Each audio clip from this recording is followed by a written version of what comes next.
ఒక్కసారి మనం ఆలోచించాలి. ఈరోజు నోరు ఒకటే, చెవులు రెండు ఉన్నాయి. నోరు మాట్లాడుతుంది, చెవి వింటుంది. అంటే ఇప్పుడు మనకి ఏం అర్థం కావాలి? మాట్లాడుతున్న మాట కంటే వింటున్న మాటలు చాలా ప్రాముఖ్యమైనవి. మాట్లాడుతున్న మాట ఎంత జాగ్రత్తనో అంతకంటే వింటున్న మాటలు మరీ జాగ్రత్త. ఎందుకు ఈ విషయం చెప్తున్నాను అంటే, కొన్ని మాటలు విని వారి కుటుంబాలను పాడు చేసుకున్న వారు ఎందరో చరిత్రలో నేటికి మన కళ్ళ ముందు.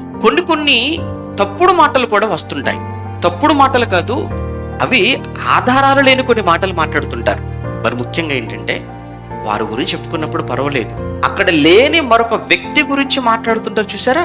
అక్కడ లేనటువంటి మరొక వ్యక్తి గురించి, అది ఏ వ్యక్తి గురించి అయినా కానివ్వండి, అప్పుడు మాత్రం మనం వినాలి.